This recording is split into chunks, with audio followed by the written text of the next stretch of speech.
Hi guys, नमस्कार, जय जवाहर, जय बिरसा।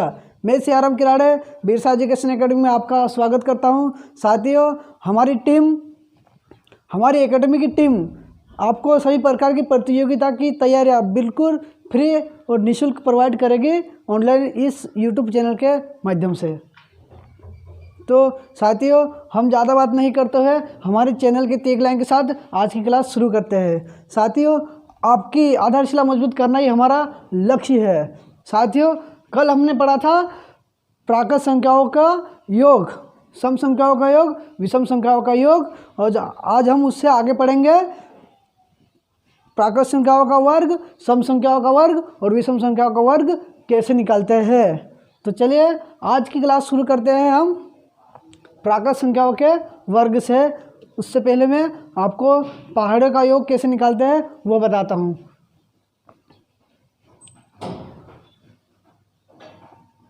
x के n तक के पहाड़ों का योग ज्ञात करना। साथियों, हमें पहाड़ों को गिनना होगा। जैसे 2 का पहाड़ा हुआ, 2 का पहाड़ा 10 तक बोलेंगे, 10 तक 2 का पहाड़ा का योग कितना होगा वो हमें जोड़ना है। तो हम उसको किस तरह से जोड़ते हैं ये मैं आपको बताता हूँ।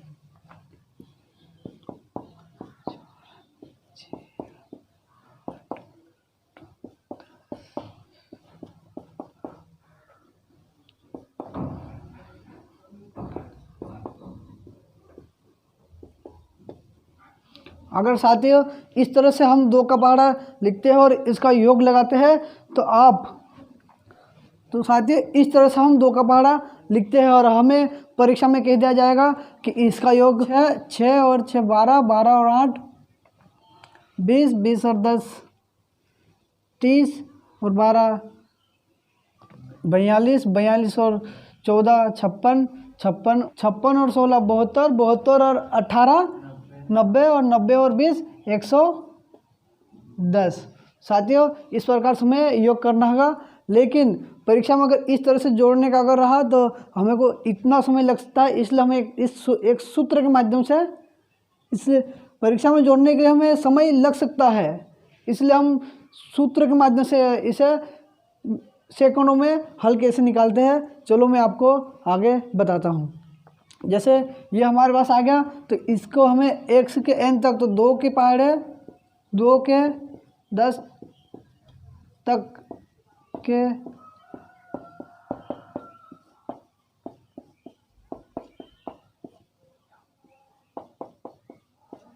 दो के 10 तक के पहाड़ का योग हमें ज्ञात करना है। हमें पता है प्राकृत संख्याओं के योग ज्ञात करने का सूत्र क्या था, n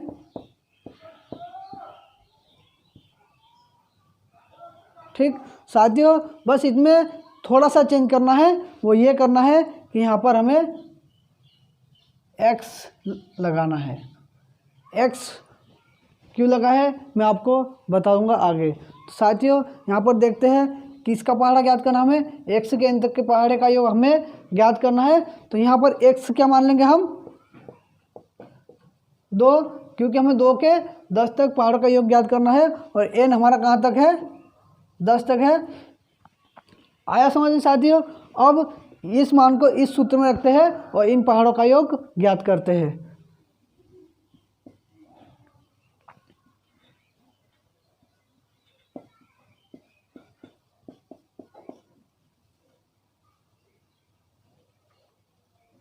साथियों, इस प्रकार से रखा मान और अब हम इसको हल करेंगे।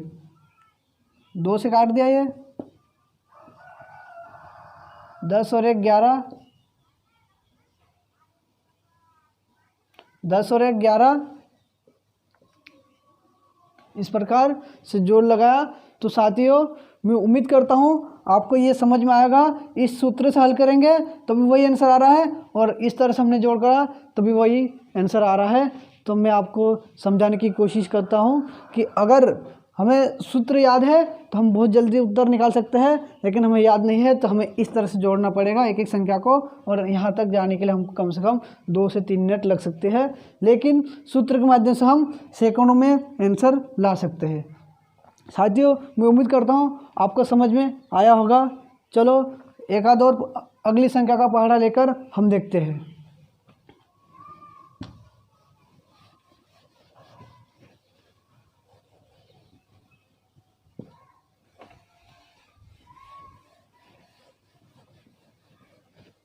तो चलिए साथियों, अगली संख्या को देखते हैं हम। जैसे 3 के 10 तक के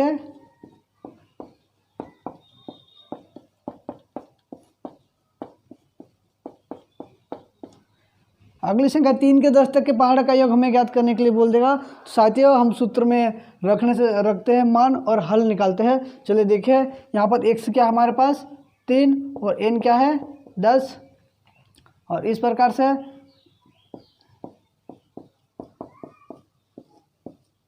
सूत्र है हमारे पास, इसमें मान रख देंगे।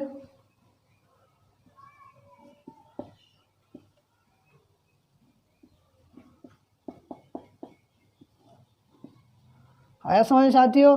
अब इसको हल कर लेंगे।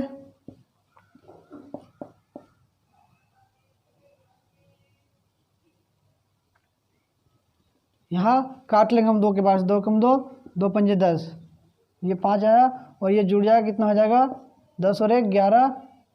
अब इनको गुणा कर लेंगे हम, 3 पंजे 15, 15 कम 15, 15 और 1 16, 165। इस तरह से हम निकाल सकते हैं बड़ी आसानी से कोई सी भी संख्या का पहाड़ा।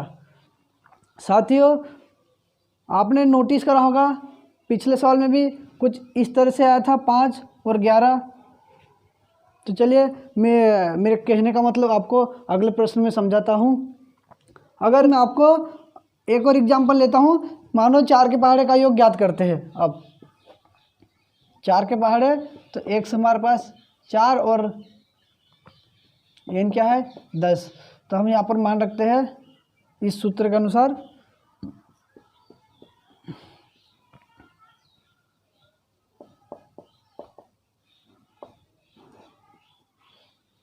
दो के पहाड़ से काट लेंगे, 2 कम 2, 2 पंजे 10,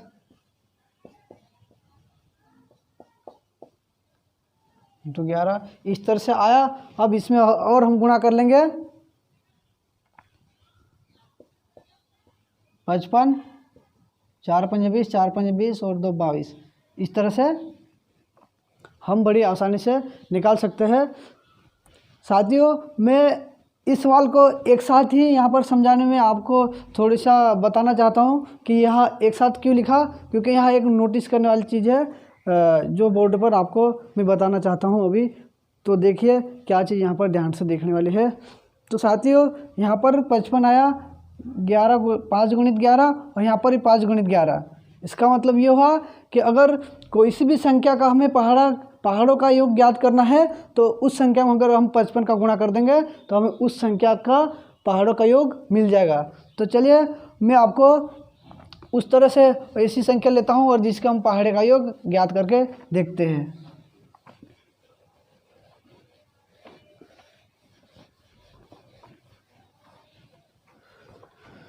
मैंने आपको पढ़ा दिया है, सबसे पहला प्रश्न पढ़ा था 2 के पहाड़े का योग कैसे निकालते हैं, तो उत्तर आता है या नहीं आता है। तो चलिए देखते हैं। आ गया 110। इसी प्रकार हमें 5 का बोल देगा, तो 5 के पहाड़े का भी हमें योग ज्ञात करना हो तो 5 लिखेंगे और 55 का गुणा कर देंगे। 5 पंजे 25, 5 पंजे 25 और 2 27। इस प्रकार 275। हमें इस प्रकार कोई सी भी संख्या दे दे, उसके पहाड़े का योग ज्ञात करना है तो उस संख्या में हमें 5 का गुणा करना होगा। सॉरी साथियों, 55 का गुणा करना होगा उस संख्या में, तो हमें उस संख्या का योग मिल जाएगा। ठीक है साथियों, मैं उम्मीद करता हूँ आपको यह समझ में आया होगा कि किसी भी संख्या का पहाड़े का योग कैसे ज्ञात करना है। तो हमें उसमें 55 का गुणा करना होगा और हमें आसानी से उस पहाड़े का योग मिल जाएगा।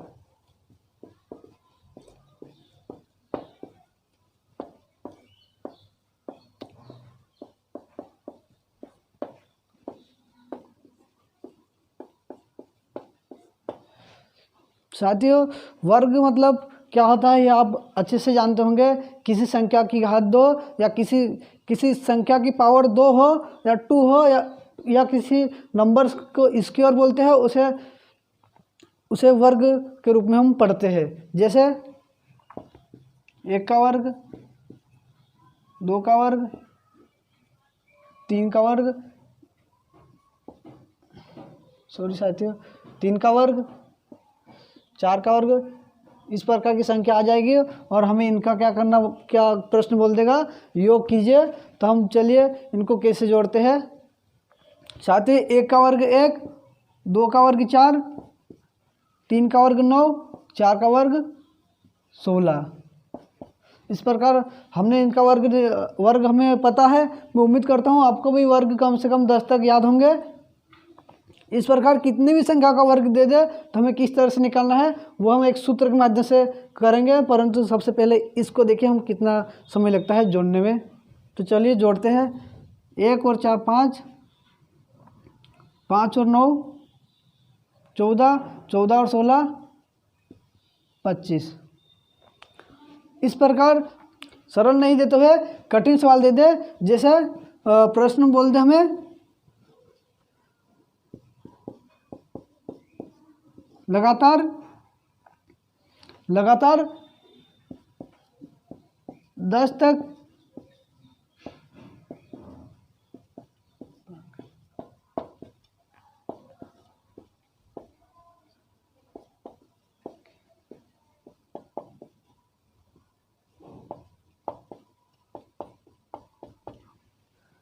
इस प्रकार में प्रश्न बोल देगा लगातार 10 तक की प्राकृत संख्याओं के वर्गों का योग होगा।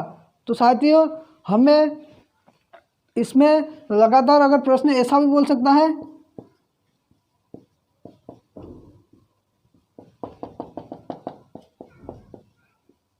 इस प्रकार भी बोल सकता है प्रश्न। तो साथियों दोनों का मतलब एक ही होता है और इनका हमें वर्गों का योग ज्ञात करना होगा।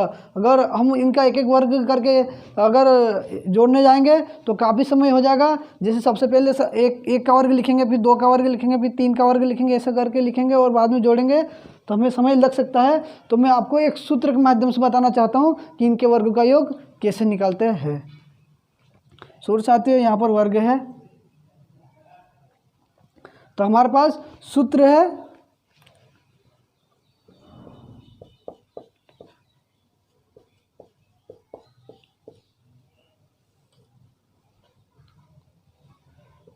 साथियों इस सूत्र के माध्यम से हम बड़ी आसानी से इन संख्याओं का योग निकाल सकते हैं। तो चलिए हम इस सूत्र में मान रखते हैं। यहाँ पर हमें n का मान दिया है संख्या, तो n कितना अपने हमारे पास 10 संख्याओं के वर्गों का योग हमें ज्ञात करना है। तो चलिए हम इस सूत्र में मान रखते हैं।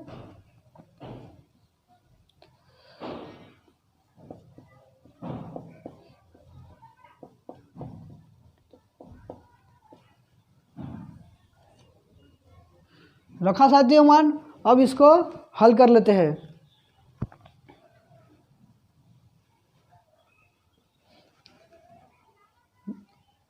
दस और एक 11,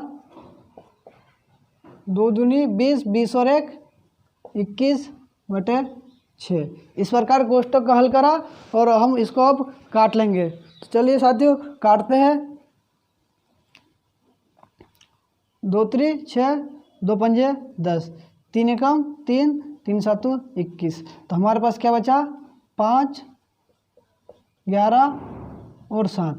अब इसका हम गुणा कर लेंगे। गुणा करने पर हमें आंसर मिल जाएगा। 11 पंजे 55, फिर 55 में 7 का गुणा कर देंगे, 5 7 35, 5 7 35 और 3 38। इस प्रकार हमें लगातार 10 तक की प्राकृत संख्याओं का योग मिल जाता है। आया साथियों समझ में? मैं उम्मीद करता हूँ आपको समझ में आया होगा। इस प्रकार अगर बड़ी से बड़ी संख्या दे दे तब भी हम आसानी से इस सूत्र के माध्यम से उनका योग निकाल सकते हैं। तो चलिए अब हम सम संख्याओं का वर्ग कैसे निकालते हैं वो आपको समझाने की कोशिश करता हूँ।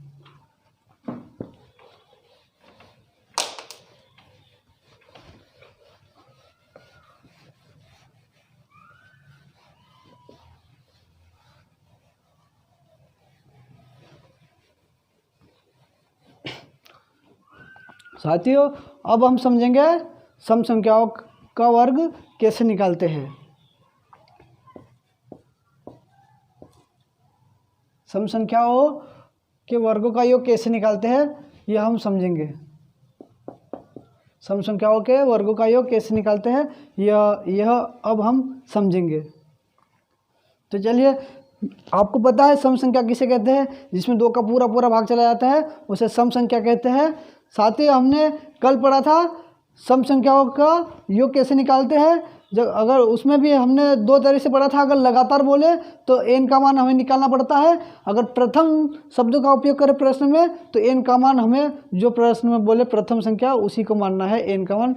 इस तरह से हमने हल करा था। इसी तरह से यहाँ पर भी हमें हल करना है, सम संख्याओं के वर्गों का योग ज्ञात करना है। तो सम संख्या इस प्रकार 2 का वर्ग, सम संख्याओं का वर्ग, तो हमें प्रश्न मिल जाएगा पर 2 का वर्ग, 4 का वर्ग, 6 का वर्ग, 8 का वर्ग। इसका आंसर क्या होगा। तो चलिए साथियों हम इनका वर्ग लिखते हैं फिर जोड़ते हैं। 2 का वर्ग 4, 4 का वर्ग 16 और 6 का वर्ग 36, 8 का वर्ग 64। साथियों अब हम इन्हें जोड़ते हैं। 4 और 16 20, 20, 20 और 36 56, 56 और 64 120 हल कर सकते हैं। इस तरह से सरल सवाल नहीं मिलते हुए हमें परीक्षा में कठिन सवाल मिल जाए तो हमें समय ज़्यादा लग सकता है, क्योंकि सभी का वर्ग लिखना और उन्हें जोड़ने में समय लगेगा।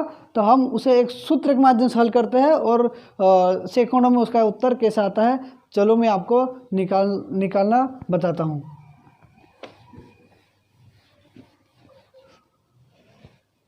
साथियों अगर हमें प्रश्न बोल दें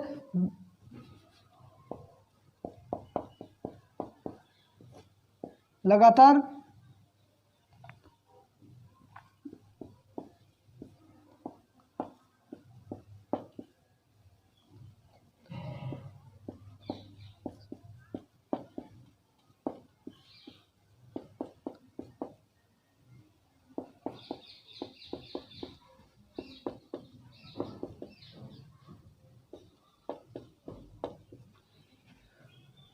लगातार 10 तक की सम संख्याओं के वर्गों का योग ज्ञात करना हमें। तो देखिए साथियों हम एक सूत्र के माध्यम से कैसे आसानी से हल करते हैं।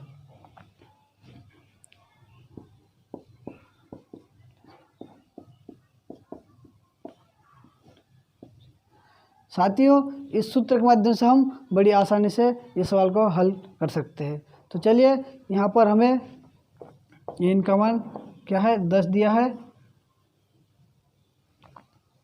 10। तो हम यहाँ पर मान रख लेंगे।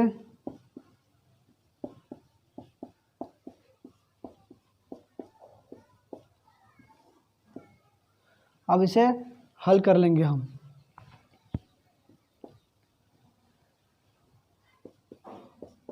दस और 1 11, 10 और 2 12/6। अब हम इसे काट लेंगे, काटेंगे 6 गुम 6, 6 दूनी 12। अब हमारे पास बचा है इनका गुणा कर लेंगे 2 एकम 2, 11 दूनी 22। इस प्रकार हमें 10 सम संख्याओं के वर्गों का योग मिल जाता है। इस प्रकार बड़ी से बड़ी संख्या आ जाए उसका योग हम बड़ी आसानी से निकाल सकते हैं। ठीक है साथियों आगे पढ़ता हूँ विषम संख्याओं का योग कैसे निकालते हैं।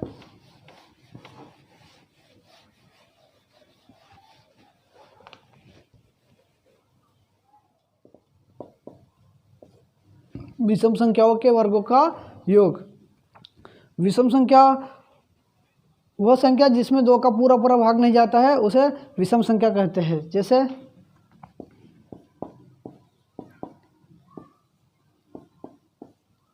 7 इस प्रकार से इस प्रकार की विषम संख्या है और हमें एक प्रश्न क्या बोलेगा, वो इनके वर्गों का योग क्या होगा, तो इनका वर्ग लगा देंगे और इनका वर्गों का योग हम अभी निकालने की कोशिश करते हैं। चलिए तो इनका वर्ग लिखते हैं फिर जोड़ते हैं। 3 का वर्ग 1 का वर्ग 1, 3 का वर्ग 9, 25 और 7 का वर्ग 49 लिखा साथियों वर्ग। अब हम इन्हें जोड़ेंगे, जोड़िए 10, 25 और 49,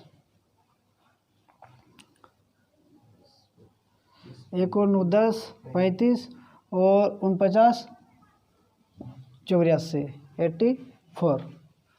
तो साथियों परीक्षा में इस तरह सरल सवाल नहीं देते हैं, अगर कठिन सवाल मिल जाए तो उसे एक सूत्र के माध्यम से कैसे आसानी से हल करते हैं, तो चलिए मैं आपको बताने की कोशिश करता हूं या सूत्र के माध्यम से समझाने की कोशिश करता हूं, ताकि आप बड़ी आसानी से सेकंडों में उत्तर निकाल सके और परीक्षा में अपना समय बचा सके। ठीक है साथियों, तो सूत्र है हमारे पास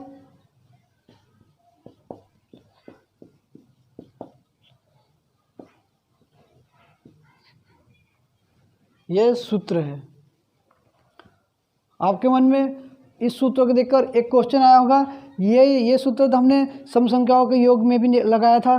तो साथियों हाँ, यही सूत्र उसमें लगाया था। सम संख्या और विषम संख्या दोनों का एक ही सूत्र से आंसर निकल जाता है, योग निकल जाता है। इसमें दूसरा सूत्र आपको याद करने की नहीं ज़रूरत है। साथियों अगर आप प्रैक्टिस करते हैं घर पे निरंतर, तो आपको सूत्र भी याद करने की ज़रूरत नहीं रहेगी, सब ऑटोमेटिक दिमाग में फिट हो जाएगा। मैं उम्मीद करता हूँ आप घर पे पढ़ते होंगे।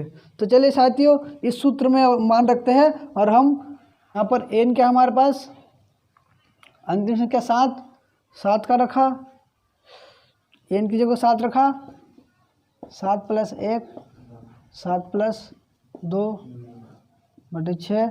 फिर इस प्रकार इससे आगे हल करते हैं, 7 × 8 × 9 बटे 6। अब इसे हम काट लेते हैं,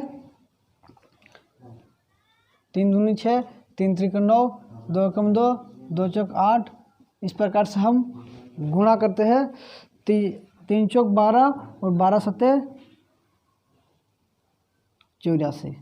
इस प्रकार हम बड़ी आसानी से निकाल सकते हैं इस सूत्र के माध्यम से विषम संख्या के वर्गों का योग। मैं उम्मीद करता हूँ आपको यह समझ में आया होगा। तो चलिए साथियों आज के लिए बस इतना ही। हमने पढ़ा आज प्राकृत संख्याओं के पहाड़ों का योग कैसे निकालते हैं, प्राकृत संख्या के वर्गों का योग कैसे निकालते हैं, सम संख्याओं का वर्ग कैसे निकालते हैं और विषम संख्याओं का वर्ग कैसे निकालते हैं, यह मैंने आपको समझाया। मैं उम्मीद करता हूँ आपको समझ में आया होगा। साथियों घर पर निरंतर प्रैक्टिस करें तो ही आपको ये सब कुछ याद रहेगा। अभ्यास करना बहुत ज़रूरी है। तो चलिए इस छोटी सी लाइन के साथ हम आज का क्लास समाप्त करते हैं। निःशुल्क शिक्षा को ज़रूरतमंद लोगों तक पहुंचाने के लिए हमारे चैनल को सब्सक्राइब करें। धन्यवाद, थैंक्स।